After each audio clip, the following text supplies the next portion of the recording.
Popular documentaries like The Game Changers, What the Health, and Forks Over Knives, renowned medical doctors such as Dr. Michael Greger and Dr. Caldwell Esselstyn, and top YouTubers like Fully Raw Christina, Gaz Oakley, and Earthling Ed are all a part of this movement.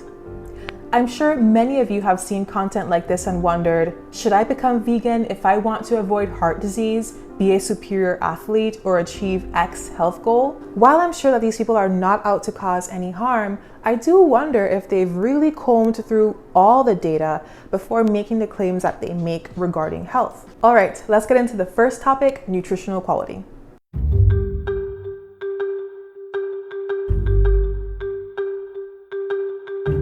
A systematic review of 12 cohort studies and 36 cross-sectional studies found that vegan diets are lower in protein intake compared with all other diet types. Veganism is also associated with low intakes of vitamin B2, niacin or B3, B12, D, iodine, zinc, calcium, potassium, and selenium. Vitamin B12 intake among vegans is significantly lower, and calcium intake in the majority of vegans was below recommendations. Based on findings from other studies, which as usual will be included in the description box below, we can add to that list iron and the omega-3 fatty acids, EPA and DHA. Now let's take a look at some of these nutrients up close. Why are they important, and why might vegans have a harder time getting enough of them? First up, we have iron. I made a whole video on the prevalence of iron deficiency among vegetarians versus non-vegetarians. To summarize, iron is a central part of the molecule heme, which is the precursor to hemoglobin, the oxygen carrier that's found in your red blood cells. Low iron levels can lead to problems with concentration, fatigue, overall weakness, shortness of breath, muscle and joint pain, headaches, and a host of other diet symptoms. Now, why might vegans have a higher prevalence of iron deficiency?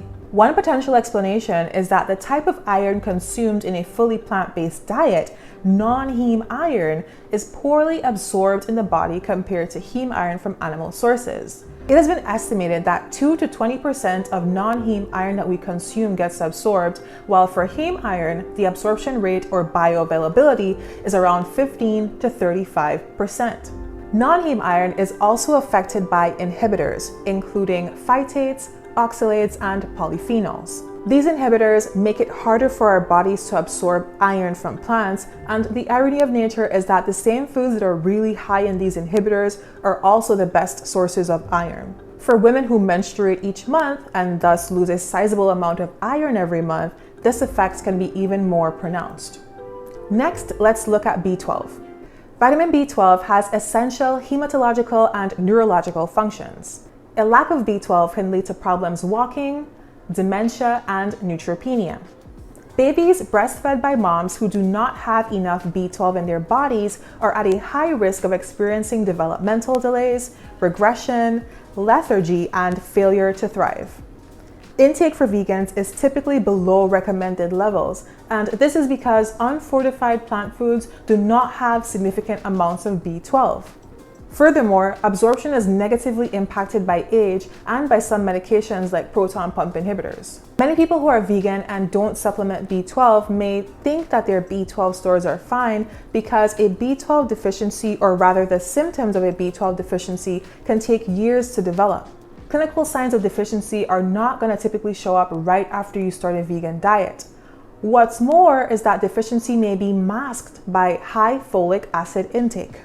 Side note, to check for a B12 deficiency, it's not enough to simply do a blood test. You also have to look at levels of methylmalonic acid, or MMA, and homocysteine. Without taking these extra steps, you can literally have normal B12 serum levels and still develop neurological symptoms and not know why. All right, calcium.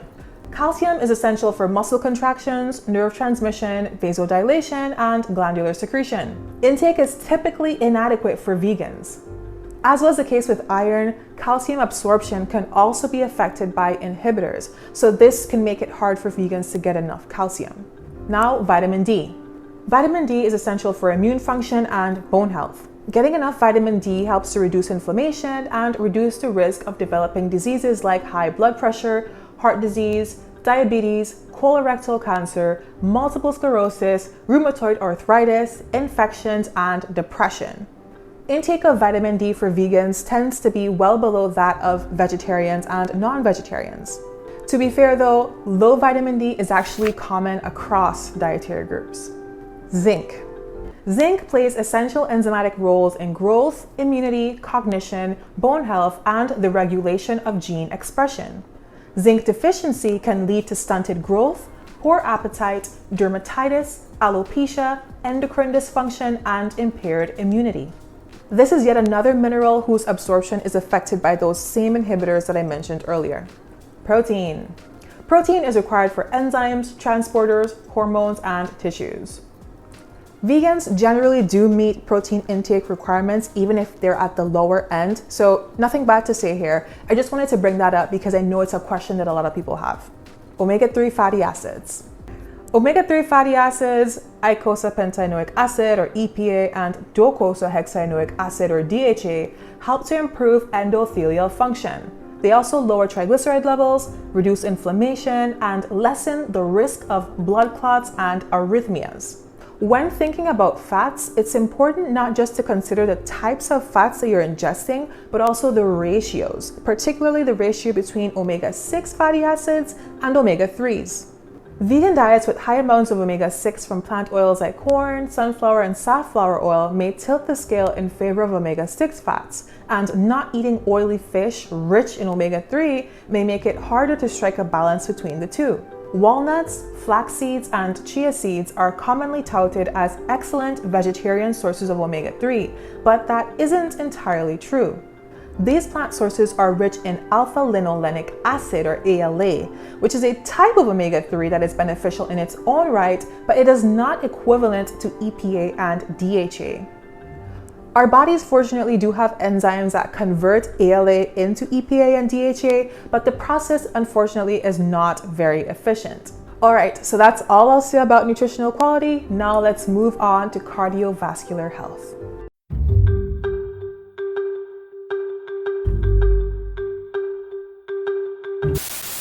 One diet that's ever been proven to reverse heart disease, the #1 killer of men and women in the States and a leading killer around the Western world, and that's a plant-based diet. Then rapidly the endothelial system recovers, makes enough nitric oxide so not only can you halt the disease, but often will see significant elements of disease reversal. Now, you're probably asking, what are the foods that every time we eat them, we injure the endothelial cells? Oil injures endothelial cells, as does anything with a mother or a face. Meat, fish, chicken, fowl, turkey, and eggs. Being on a vegan diet is part of a heart-healthy lifestyle, so that's wonderful.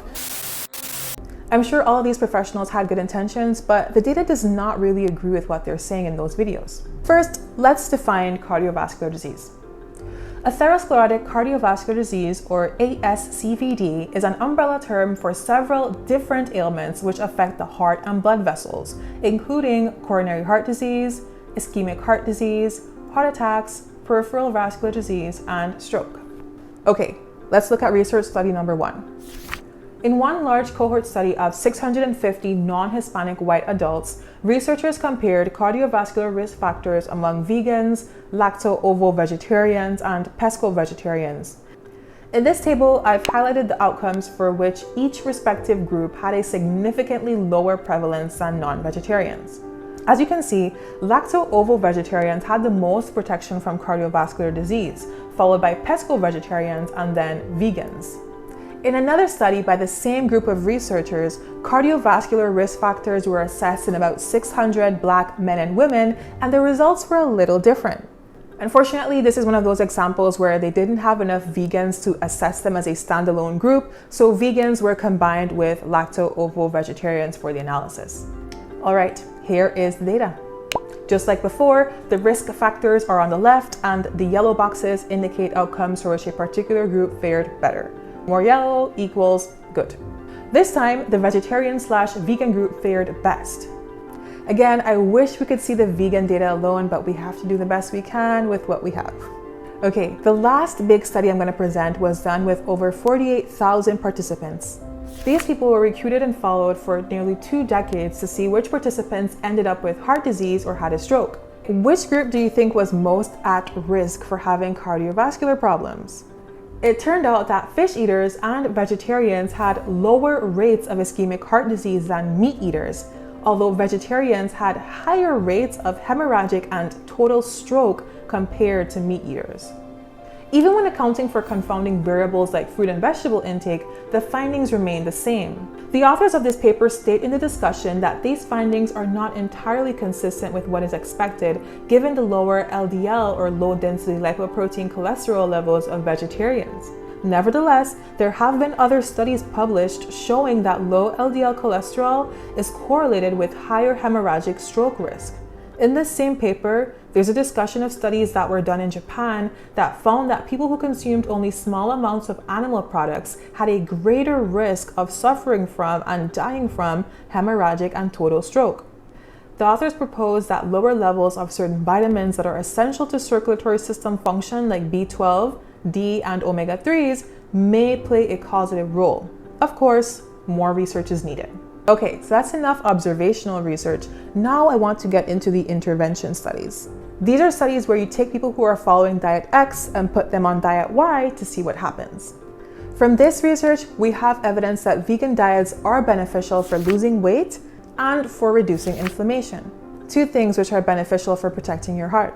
Where things get muddy, however, is when we start to look at studies that claim that plant-based diets can be used to reverse atherosclerosis. The most famous of these studies is the Lifestyle Heart Trial published by Ornish and colleagues in 1998. Let's look more closely at this study. In this study, 48 coronary heart disease patients were randomized to either a low-fat, plant-based diet, dairy was included, with lifestyle interventions, or normal heart disease treatment for 5 years. Those in the intervention group were encouraged to avoid simple sugars, prioritize intake of whole foods, exercise, stop smoking, work on stress, and connect with others for psychosocial support. All of these different interventions on their own are things that are generally considered to be beneficial for health. So this is one methodological flaw that a lot of people point to when looking at this study. Because you have multiple interventions, it's hard to know which one is really responsible for any result that you obtain. Ideally, in a clinical trial, you would have just one variable, one intervention that you're kind of manipulating to see what the result is. Okay, so let's see what they found anyway. At the end of the study period, the lifestyle group did have fewer cardiac events, but again, we cannot say for sure if the diet is to thank for that, or if it was the exercise, or any of the other interventions. In another famous study on disease reversal published by Esselstyn and colleagues in 2014, 198 cardiac patients were given standard treatment and were instructed to follow a low-fat, plant-based diet for several years. There was no control group. This too is a methodological flaw. Generally in a research study, you want to have a control group to compare your intervention group to. That strengthens the evidence that you obtain. The researchers observed radiographic signs of disease reversal, as you can see in the image here. Still, because of the methodological problems associated with this study, it's hard to really get excited about these findings. Fortunately, the authors of the paper do acknowledge that fact. Until these studies are replicated with much larger sample sizes and fully vegan diets as the only intervention, we really should not go around saying that a vegan diet is a solution for heart disease reversal. But good news, do you know what diet has been studied in the long term in a clinical trial setting and been shown to benefit heart health? The Mediterranean diet. This is a diet that is rich in fruits and vegetables, healthy fats, and yes, it does include animal protein. All right, that's it for cardiovascular disease. Now let's talk about cancer.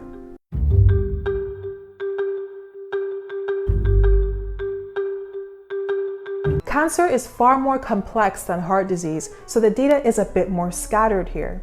If you want to reduce your prostate cancer risk, veganism can help. If you want to avoid colorectal cancer, however, then you better eat some fish. How can you best avoid cancer of the GI tract? Drink some dairy and eat some eggs. Worried about breast cancer? A pesco-vegetarian diet may help, as may a vegan diet. It won't protect you against cancers of the respiratory tract, cancers of the urinary tract, or male-specific cancers though. As you can see, there really isn't a single best diet pattern for avoiding any and all types of cancer. It really is a mixed bag here. Okay, now let's talk about bones.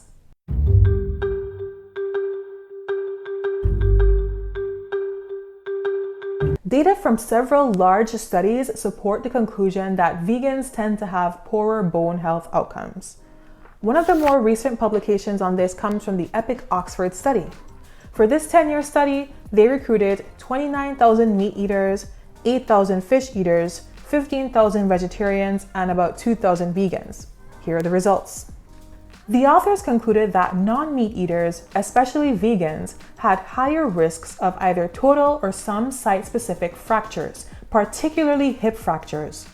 Vegans did have lower intakes of calcium and protein, but even when accounting for that, they still had a higher risk of fractures.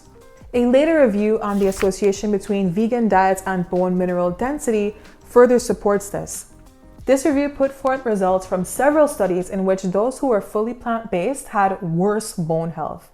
Specific outcomes include lower bone mineral density in the femoral neck, hip, and lumbar spine, higher fracture risk, and higher incidence of osteopenia of the femoral neck. I also did come upon a few studies that showed that there was no difference, but those studies were far outnumbered by the ones that showed that vegans do indeed have poorer bone health. All right, on to mortality.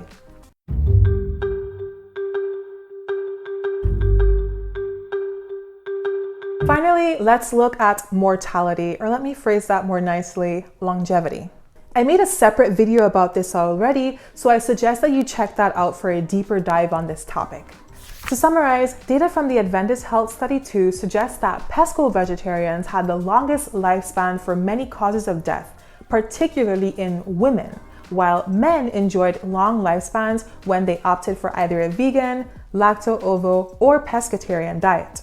Data from the EPIC Oxford study found that people who ate fish and/or small amounts of meat fared better than vegans for multiple causes of death. Data from systematic reviews and meta-analyses, where tons of data gets pooled together from multiple research studies to see what the unified outcomes are, do not point to vegan diets being superior. Since we're discussing mortality and diet, I would be remiss if I did not bring up the blue zones. The blue zones are 5 locations around the world with an unusually high concentration of centenarians, or people who make it to their 100th birthday. These 5 locations are Okinawa, Japan, Sardinia, Italy, Nicoya, Costa Rica, Icaria, Greece, and Loma Linda, California. Dan Buettner led much of the work that was done to understand how these people live so long, and him and his team have identified social connections, low stress, and purpose as key elements. They also put forth the claim that these people live very long because they eat almost no meat, and that is a bit of a misleading message. Take a look at these clips with Dan Buettner talking about diet in the blue zones. I think it's mostly food. Just straight diet. Okay, so let's talk about the diet habits of those in the blue zones countries, those that live the longest. I was surprised to find that there's some alcohol in there. So let's go over the list of stuff. Rats. Yeah, well, or good. You never know. And coffee was in there. I was surprised about that one as well. So of course I knew that meat wouldn't be in it and plant and dairy wouldn't be in it. But let's talk about the list. Yes. So on average, people are eating 90 to 95% plant-based. And the 5 pillars of every longevity diet in the world are whole grains. This sort of shocks the anti-gluten crowd because you clearly see wheat in the Mediterranean blue zones, corn in the Latin American blue zones, and rice in the Asian blue zones. Greens of all kinds. Sure. The greens that we'd weed whack from our backyard, they're making beautiful salads and pies out of them. Tubers, potatoes, but especially sweet potatoes. And the skins of sweet potatoes. Yes, purple sweet potatoes in Okinawa known as imo, which is about 60% of their dietary intake till about 1970. And then nuts, nuts of every kind. And then the cornerstone of every longevity diet in the world is beans. If you're eating about a cup of beans a day, it's probably worth about 4 extra years of life expectancy.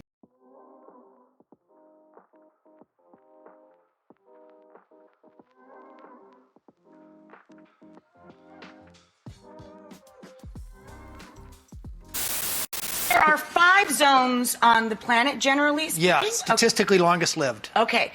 What are the 5 zones? All right. Walk us through this. First one, Sardinia, Italy. There's a few things going on very interesting. First of all, there's a type of wine called Cananao here that has the highest levels of artery scrubbing antioxidants. I met, Rachel, the longest lived family in the history of the world. 9 siblings, collective age 861 years. The oldest daughter was 109. And every day of their life, they essentially ate this. And the centerpiece was a minestrone made from olive oil. And beans. Beans, yep. Barley, onions, garlic, tomato. It's basically a cocktail of longevity. Turns out, longest lived women in the world, Okinawa, Japan. So they were eating, this looks like a warty cucumber. It actually has, it's called bitter melon, 3 compounds that lowers blood sugar. Turmeric, this probably has the best research for being an anti-cancer. And it's used in many different cultures and cuisines. India, yep. Thailand. And all Middle Okinawa. Eastern cuisine as well. Tofu, which is actually a great substitute for meat. I have a great recipe in the book on how to make tofu. It's got all the protein of meat with none of the bad stuff, how to make it taste like meat. And then the most important food, this is what Okinawans ate for most of their life. About 60% of their dietary intake came from sweet potatoes, usually a purple sweet potato called emo. Ikaria is the cousin of Crete. Yep. This is a place that not only they live a long time, they don't suffer from dementia. They have about 1/10 the rate of dementia. So you start looking, why do they do it? Well, part of it's a Mediterranean diet, but also it's these herbs. A rosemary, which you'll have heard of. Of course, I use all of these. Yep. Yes, a mint, there's a sage, and there's an oregano. Yeah, I would say this is arguably here the greatest longevity diet ever invented. It was invented in Latin America, Mesoamerica. They call it the 3 Sisters.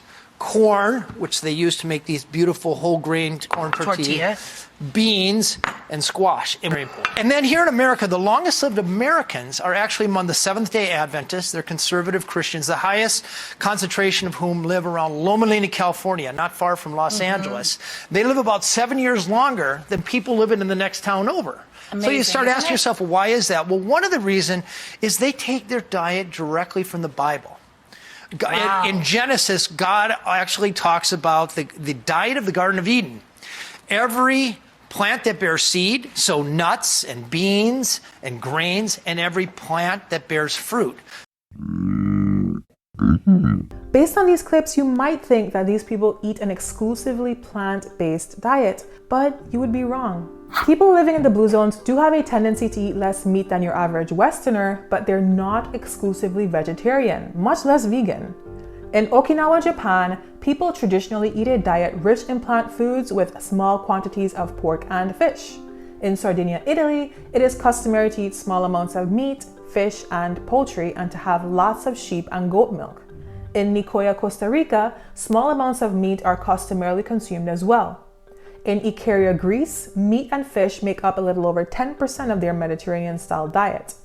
Finally, the Adventists of Loma Linda, California, which are the same group from the AHS2 study I mentioned earlier, are about 50% vegetarian and 50% non-vegetarian. Only about 8% of these Adventists are vegan, and as I mentioned earlier, they did not hold the top place for longevity across health outcomes. In this CNN.com video, a Blue Zone resident talks about what he actually ate to reach old age and remained independent and sharp.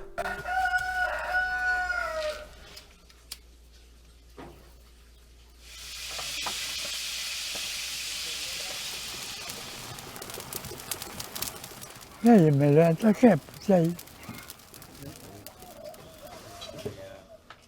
Tal vez ir a estuzar maíz para darle de comer a las gallinas, al cerdo, para eso. Eso es lo primero que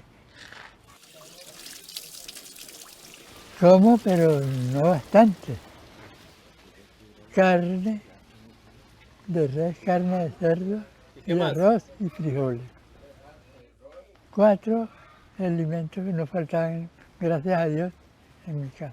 Jose mentions that meat was a staple for him growing up in Costa Rica, and on that day at least, there were no green leaves in sight on that dinner table. For a very thorough argument against the promotion of the Blue Zone's folks as vegans or even vegetarians, I recommend you check out the blog Marmalade, linked down below. It's a long read, but that's because the author is so careful about covering contradictory findings and counter-arguments, all with citations. I would argue that the real key dietary factor that is helping these people to live long is that they're eating real food, not food that comes in a box or a bag. They're eating real vegetables, real beans, and real meat. All in all, the data does not support the notion that vegan diets are superior for nutritional quality, cardiovascular health, cancer, bone health, or mortality.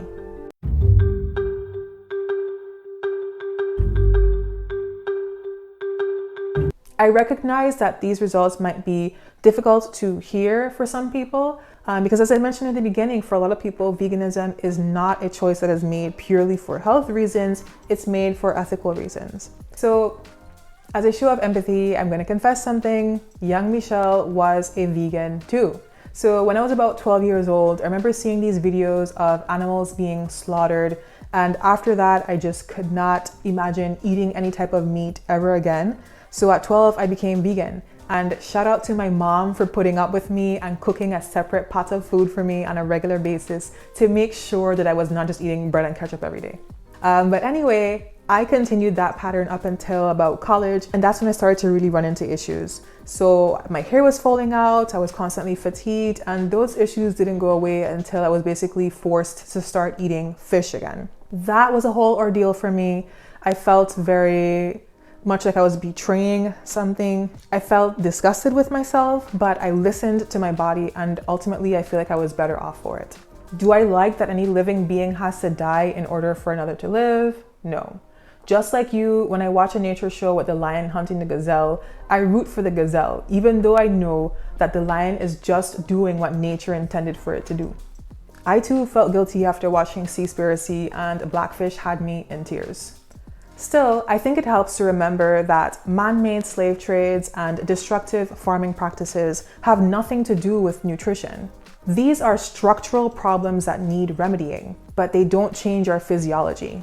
Having an abundant variety of plant foods as well as some amounts of meat is, based on the research, what is best for most people. Additionally, I want to point out that I am not just saying that people who eat meat automatically have better diets. That would also be false. The authors of this systematic review of 141 dietary studies put it best. The first part of the quote covers deficiencies of plant-based diets that we already covered, but take a look at the portions highlighted in yellow.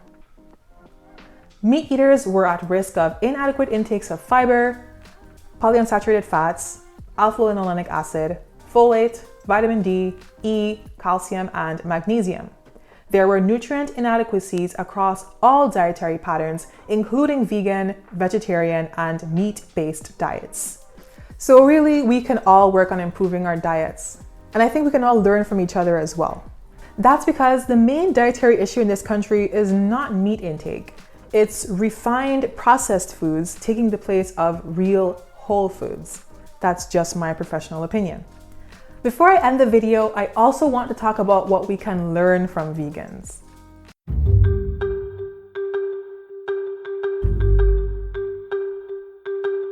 I don't know about you, but when I watch vegan cooking channels, I definitely pick up a nice, chill, positive vibe that is really inspiring. It is evident to me that these people are super passionate about putting out good vibes into the world, and we certainly could use more of that. Vegan cooking channels like Avant-Garde Vegan are some of my favorite YouTube channels to watch. I love seeing how he finds all of these creative ways to incorporate vegetables into savory dishes, and I have used some of his ideas in my own cooking. People in this country in general do not eat enough plants. And for people who struggle to find out how to make vegetables taste good, these channels are a goldmine. If you follow me on Instagram, you'll know that I also share a lot of Dr. Michael Greger's posts too. While I don't agree with his overall dietary philosophy, I do find his posts on the benefits of individual fruits and vegetables to be scientifically accurate and incredibly helpful. plants are rich in phytonutrients, and him and his team do an excellent job of highlighting the benefits of these phytonutrients.